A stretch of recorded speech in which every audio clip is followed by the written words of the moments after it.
So question number 1 over here it says operational risk may arise due to which of the following. तो operational risk जो है वो किस वजह से हो सकता है, and we need to answer that which of the following is not correct, and हमने बताना है कि कौन सी जो ऑप्शन है that is not mentioned correctly over here. Operational risk किस वजह से हो सकता है एंड कौन से ऑप्शन करेक्ट नहीं है।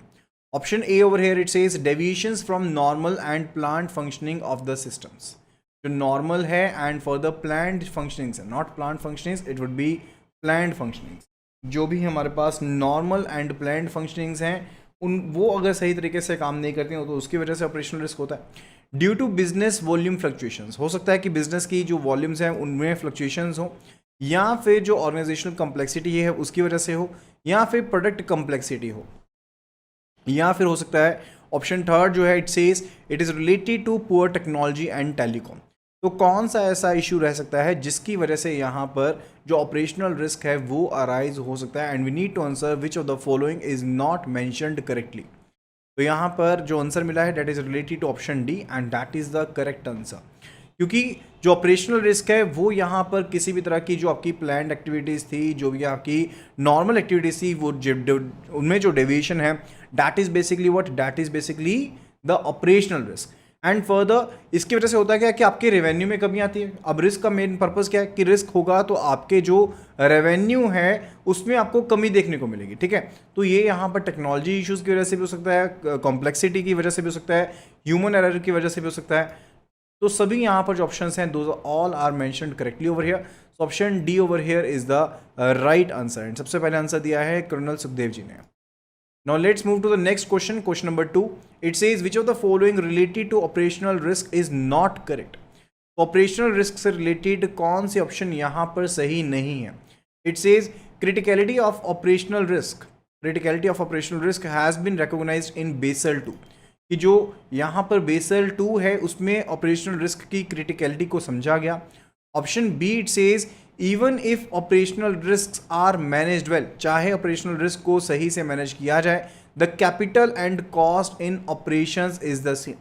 तो लेकिन फिर भी आपकी जो कैपिटल है जो रिक्वायर्ड है एंड जो कॉस्ट आपकी लगती है रिस्क को मैनेज करने के लिए वो सेम ही रहती है। Option see it says operational risk have a random pattern, कि जो ऑपरेशनल रिस्क होते हैं उनका एक रैंडम पैटर्न रहता है, they are having a random pattern. So we need to tell which of the following is right and wrong in this particular regard. तो देखिए ऑपरेशनल रिस्क की जो क्रिटिकलिटी है उसको यहाँ पर बेसल 2 में समझा गया है, बिल्कुल सही है।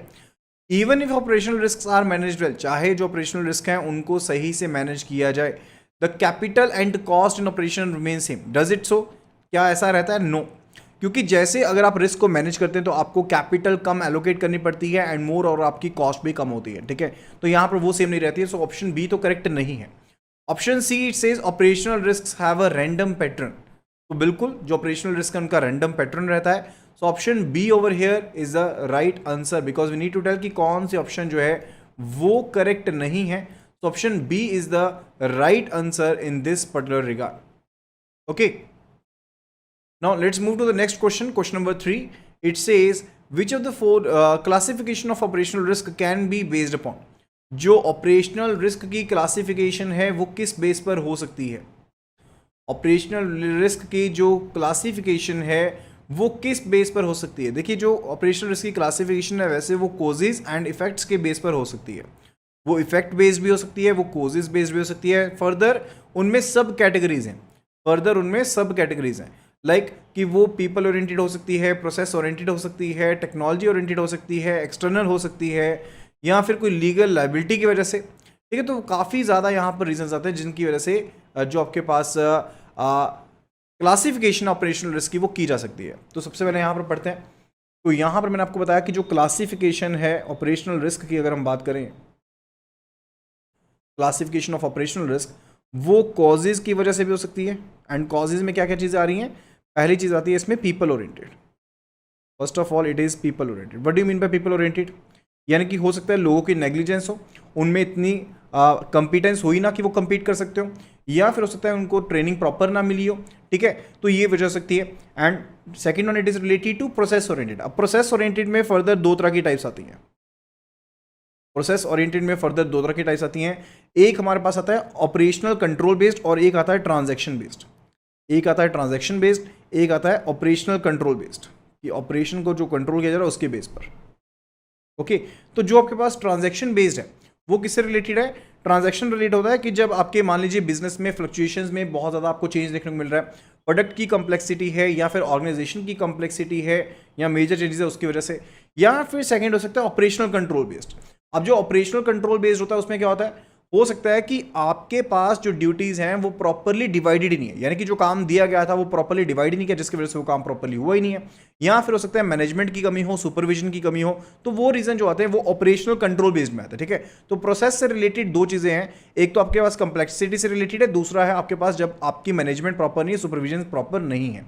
ओके, जो थर्ड कोज है that is basically related to technology based, जहां पर हो सकता है कि आपकी टेक्नोलॉजी जो है वो हो सकता है कि आउटडेटेड हो, वो हो सकता है कि आपके पास ऑटोमेशन ना हो सकता है कि इंफॉर्मेशन सिस्टम में कॉम्प्लेक्सिटी हो, तो वो टेक्नोलॉजी बेस्ड हो जाएगा। एंड फोर्थ कोर्स जो है that is basically the external course, वो क्या है कि हमारे खुद की वजह से नहीं होगा, कोई थर्ड पार्टी के फेलियर की वजह से हुआ है, कोई थर्ड पार्टी की फेलियर की वजह से हुआ है। दूसरा जो क्लासिफिकेशन का रीजन है that is basically the effect based, दूसरी जो क्लासिफिकेशन यहां पर ऑपरेशनल रिस्क की जा सकती है वो इफेक्ट बेस्ड हो सकती है। इफेक्ट बेस्ड हो सकता है कि आपके ऊपर लीगल लाइबिलिटी थी या फिर कोई रेगुलेटरी एक्शन लिया गया है या फिर आपके एसेट्स जो है वो डैमेज हो गए हैं, ठीक है, या फिर कोई आपके ऊपर मुकदमा चल रहा था जो आप हार गए हैं, तो वो सब चीज़ें क्या है, वो सभी इफेक्ट बेस्ड हैं, वो सभी यहाँ पर इफेक्ट बेस्ड हैं। तो यहाँ पर देखते हैं कि अब आंसर क्या रहेगा। क्लासिफिकेशन जो होती है वो फर्स्ट ऑप्शन दिया गया, people oriented, transaction based, operational control based या फिर टेक्नोलॉजी बेस्ड, किस बेस पर हो सकती है? तो यहाँ पर चारों ही जो ऑप्शंस हैं वो करेक्टली मेंशन्ड है, so option C over here would be the right answer. And सबसे पहले जो आंसर दिया है यहाँ पर वो दिया गया है भुजंग जी के द्वारा। Okay, so option C over here is the right answer in this particular regard. Okay, now let's move to the next question now. Question number 4 it is. It says which of the following is not matched correctly? तो कौन सी जो option है वो correctly matched नहीं है? So you need to answer accordingly, हमने बताना कि कौन से ऑप्शन करेक्टली मैच्ड नहीं है। External causes like natural disaster, operational failures of a third party, deteriorated social और political context. Option B it says operational control based, inadequate segregation of duty, lack of management supervision, inadequate processes, process oriented, insufficient training, lack of integrity, incompetence, and option D it says technology oriented, जहाँ पर poor technology, telecom and poor design, development and testing के बारे में कहा गया है। So which of the following is not mentioned correctly over here in this particular scenario? तो देखिए मैंने आपको बताया था कि जब पीपल ओरिएंटेड की बात करते हैं तब हम बात करते हैं किसकी, नेग्लिजेंस के बारे में या फिर इनसफिशिएंट ट्रेनिंग के बारे में। तो यहाँ पर किस में बताया गया, यहाँ पर प्रोसेस ओरिएंटेड में बताया गया, जबकि जो प्रोसेस ओरिएंटेड टास्क है वो किससे रिलेटेड है, जो प्रोसेस ओरिएंटेड आपका कोर्स है वो किससे रिलेटेड है, that is basically related to कि आपकी ड्यूटीज जो है वो प्रॉपरली यहाँ पर डिवाइड नहीं की गई हैं। आपकी जो ड्यूटीज़ हैं वो आपके पास, जो आपके पास सॉरी प्रोसेस ओरिएंटेड है वो आपके पास क्या रहता है, बिजनेस में फ्लक्चुएशंस हैं या फिर प्रोडक्ट की कॉम्प्लेक्सिटी है या फिर ऑर्गेनाइजेशन की कॉम्प्लेक्सिटी है, उस चीज़ से रिलेटेड है। ठीक है, प्रोसेस ओरिएंटेशन जो होती है। तो option C is not matched correctly and that would be the answer. सबसे पहले आंसर दिया है भाग्यश्री ने यहाँ पर। Okay, so now let's move further, question number 5 पर चलते हैं। It says which of the following is not matched correctly, कौन से केस में यहाँ पर जो मैचिंग है वो सही से नहीं की गई है।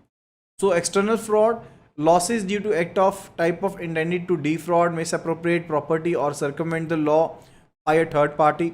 Option B it says employment practices and workplace safety.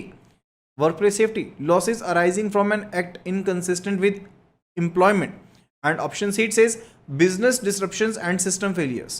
Losses arising from the disruption of businesses from system failures, जब सिस्टम फेलियर्स की वजह से यहाँ पर लॉसेज होते हैं उनको कहा गया है। तो क्या इनमें से कौन सा ऑप्शन करेक्ट नहीं है? We need to answer according over here, we need to answer according over here. देखिए इवेंट जो होते हैं वो अलग अलग तरह के हो सकते हैं, जैसे कि अगर मैं कहूँ तो इवेंट जो हैं वो इंटरनल इवेंट हो सकते हैं, those could be the internal events. ठीक है, जो इंटरनल इवेंट्स होंगे बेसिकली वो किस चीज़ से रिलेटेड होंगे, that is basically related to कि जो हमारे पास लॉसेज हुए हैं जहां पर पर्सन ने नुकसान दिया, थर्ड पार्टी ने नहीं, किसी इंटरनल पर्सन ने, एम्प्लॉय ने नुकसान कर दिया है, ठीक है, and that would be related to it. जहां पर कोई थर्ड पार्टी एसोसिएटेड है वो एक्सटर्नल इवेंट हो गया, that will be basically external event. इसके अलावा क्या हो सकता है कि आपने employment practices and workplace safety को फॉलो नहीं किया, वो भी एक इवेंट है। इसके अलावा डैमेज टू फिजिकल एसेट भी हो सकता है, and further it could be related to business disruption हो गया या सिस्टम फेलियर हो गया, ठीक है। तो ये सब चीज़ें इसमें शामिल रहती हैं, ये सब चीज़ें इसमें शामिल रहती हैं, ये सभी इवेंट्स हैं, ओके, कि ऑपरेशनल रिस्क की वजह से ये इवेंट हो सकते हैं। तो तीनों ही यहाँ पर करेक्टली मैच्ड हैं। तो which of the following would be the right answer? Option D over here would be the right answer. And Bhujang ji ने यहाँ पर सबसे पहले सही आंसर दिया है option D over here. Option D over here is the right answer. Okay, now let's move to the next question. It says which of the following is not correct principle related to operational risk management practices? तो operational risk management practices को लेकर कौन सा जो यहाँ पर principal है वो यहाँ पर करेक्ट नहीं है। देखिए, अगर मैं आपको बताता हूँ कि बेसल 2 की गाइडलाइंस जहाँ पर ऑपरेशनल रिस्क की क्रिटिकलिटी को समझा गया, तो यहाँ पर टोटल 10 प्रिंसिपल थे, लेकिन 10 प्रिंसिपल्स में से 7 प्रिंसिपल्स ऐसे हैं जिनको यहाँ पर ऑर्गेनाइजेशनल लेवल पर सही कहा गया, यानी कि 10 में से 7 प्रिंसिपल ऐसे हैं जिन्हें ऑर्गेनाइजेशनल लेवल पर ऑपरेशनल रिस्क को मैनेज करने के लिए सही बताया गया। जो यहाँ पर प्रिंसिपल नंबर 1 है, जो प्रिंसिपल नंबर 1 है वो यहाँ पर बात करता है किन के बारे में? वो BOD यानी कि बोर्ड ऑफ डायरेक्टर्स के बारे में बात करता है कि जो भी यहाँ पर मेजर एस्पेक्ट्स हैं रिलेटेड टू कि जहाँ पर ऑपरेशनल रिस्क की रिलेटेड आपका कोई दिक्कत रहती है, कोई इश्यूज रहते हैं, बोर्ड ऑफ डायरेक्टर्स को उसके बारे में अवेयरनेस होनी चाहिए एंड उनको पीरियडिकली रिव्यू करना चाहिए, okay. And further it is related to principle number 2।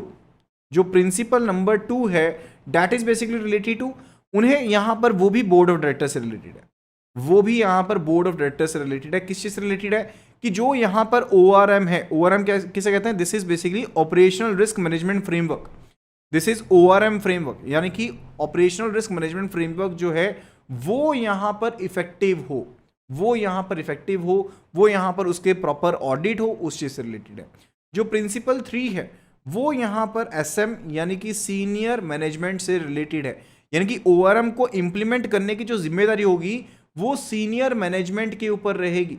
जो ORM है वो किसके द्वारा अप्रूव किया जाता है? That is approved by board of directors. जो बोर्ड ऑफ डायरेक्टर्स हैं वो ऑपरेशनल रिस्क मैनेज जो आपके पास मैनेजमेंट फ्रेमवर्क है उसको अप्रूव करेंगे, लेकिन उसको इंप्लीमेंट करने की जो जिम्मेदारी है वो सीनियर मैनेजमेंट के ऊपर रहेगी। इसके अलावा जो कोई भी पॉलिसीज को डेवलप करना है एंड फर्दर प्रोसेसेस को डेवलप करना है, प्रोसीजर्स को डेवलप करना है, ऑपरेशनल रिस्क को मैनेज करने के लिए, वो भी काम यहां पर सीनियर मैनेजमेंट का ही है। That is the principle number 3। जो प्रिंसिपल नंबर 4 है, जो प्रिंसिपल नंबर 4 है that it is related to कि बैंक को जितने भी प्रोडक्ट्स हैं, एक्टिविटीज हैं, वो बेसिकली बैंक से रिलेटेड है। कि बैंक को खुद को समझना होगा कि मेरे पास क्या क्या प्रोडक्ट्स हैं, क्या क्या एक्टिविटीज हैं, क्या क्या प्रोसेसेस हैं, क्या क्या सिस्टम्स हैं जिनमें ऑपरेशनल रिस्क हो सकता है, जिनमें ऑपरेशनल रिस्क हो सकता है। That is a principle number 4। अगर मैं प्रिंसिपल 5 की बात करता हूं, that is basically related to a process to monitor, that is basically related to monitoring, कि बैंक को ऐसा एक प्रोसेस मेंटेन करना है, इंप्लीमेंट करना है जहां पर जो कोई भी मटेरियल एक्सपोजर्स हैं, जो भी लॉसेस हैं, हम उनको यहां पर मॉनिटर कर पाए, हम उनको यहां पर मॉनिटर कर पाए। Then it is a principle number 6। जो प्रिंसिपल नंबर 6 है that is related to mitigation, कि यहां पर हमारे पास ऐसे processes, activities and further procedures होने चाहिए कि हम यहां पर ऑपरेशनल रिस्क को मिटिगेट कर पाए। एंड प्रिंसिपल जो 7 है that is basically related to what? जो प्रिंसिपल नंबर 7 है that is basically related to कि बैंक्स के पास कंटिंजेंसी प्लान्स होने चाहिए। It is related to the contingency plans over there, okay. तो ये कंटिंजेंसी प्लान से रिलेटेड हो। Is it clear? ये चीज यहां पर क्लियर होगी, ठीक है। तो ये 7 प्रिंसिपल हैं। यहां पर हमने बताना कि कौन सा प्रिंसिपल सही नहीं है ऑपरेशनल रिस्क रिलेटेड, तो यहां पर उसके रिलेटेड आंसर कर देंगे। So management should be responsible for implementing operational risk management framework that is related to principle 3. जो सीनियर मैनेजमेंट है that should be responsible for ना कि उन्होंने मैनेज करना है, यहाँ पर इंप्लीमेंट करना ऑपरेशनल रिस्क मैनेजमेंट फ्रेमवर्क को, बिल्कुल सही है। Banks should identify assess all material products, activities, processes, systems, principle 5, यहाँ पर कि यहाँ पर बैंक के पास ऐसा जो है सिस्टम होना चाहिए कि यहाँ पर वो मटेरियल जो है प्रोडक्ट्स को, एक्टिविटीज़ को, प्रोसेसेस, सिस्टम्स को उनके पास हों कि वो यहाँ पर जो कोई भी रिस्क हैं उनको पकड़ पाए। क्या ये प्रिंसिपल 5 से रिलेटेड है, प्रिंसिपल 4 से रिलेटेड है? It is related to principle 4। अब जो बैंक वाला फंडा है वो किससे रिलेटेड है? प्रिंसिपल 4 से रिलेटेड है। प्रिंसिपल 5 जो है वो मॉनिटरिंग से रिलेटेड है, वो मॉनिटरिंग से रिलेटेड है, ठीक है। तो यहाँ पर ये वाला जो ऑप्शन है that is not matched correctly, तो यहाँ पर करेक्ट प्रिंसिपल नहीं है उस रिगार्ड में, यहाँ पर नहीं बताया गया। जो ऑप्शन सी है, it says banks should have policies, processes, procedures to control और mitigate, that is basically mitigation से रिलेटेड कौन सा था? प्रिंसिपल 6 था। एंड यहाँ पर जो ऑप्शन डी है that is related to principle 7, that is contingency plan चाहिए, बिजनेस कंटिन्यूटी प्लान चाहिए, that is also matched correctly. So option B over here is not matched correctly. Option B जो है यहाँ पर that is not matched correctly and that is the right answer over here, and that is the right answer over here, ठीक है। तो ये principles में से थ्योरेटिकल क्वेश्चंस बन जाते हैं, तो आपको प्रिंसिपल्स का आइडिया रखना है, सिर्फ और सिर्फ शॉर्ट फॉर्म में याद रखिएगा। प्रिंसिपल्स को याद रखने का सिंपल सा फंडा है यहाँ पर। सबसे पहले तो मैं आपको बता देता हूँ कि कैसे आपने याद करना है। 1 2 3 4 5 6 7 जो पहले यहाँ पर दो आपके पास प्रिंसिपल्स हैं वो बोर्ड ऑफ डायरेक्टर से रिलेटेड है। पहला तो बिल्कुल ही बोर्ड ऑफ डायरेक्टर है कि उनको अवेयर होना चाहिए, and second it is related to कि बोर्ड ऑफ डायरेक्टर को ये देखना है कि सक्सेसफुल इंप्लीमेंटेशन हो रही है ओआरएम की, ठीक है। ओआरएम को इंप्लीमेंट करने की जिम्मेदारी किसके पास है? सीनियर मैनेजमेंट के पास है। And further it is related to bank, कि बैंक को ये देखना है कि सभी के सभी जो भी एक्टिविटीज है, प्रोसीजर जिसमें भी रिस्क हो सकता है उसको आइडेंटिफाई करना है। जो फिफ्थ है that is related to monitoring, ये मॉनिटरिंग करने से रिलेटेड है कि हमने यहाँ पर मॉनिटरिंग करनी है। 6 जो है वो मिटिगेशन से रिलेटेड है, 6 जो है वो मिटिगेशन से रिलेटेड है। एंड 7th जो है वो किससे रिलेटेड है? कंटिजेंसी प्लान से रिलेटेड है, कि आपके पास अगर रिस्क पनपता भी है तो आप किस तरह से डील करेंगे, या फिर बिजनेस कंटिन्यूटी प्लान से रिलेटेड है। ओके, सो यहाँ पर जो आंसर रहेगा that is option B over here. Otherwise आपको प्रिंसिपल्स आप आसानी से इस तरह से याद रख सकते हैं।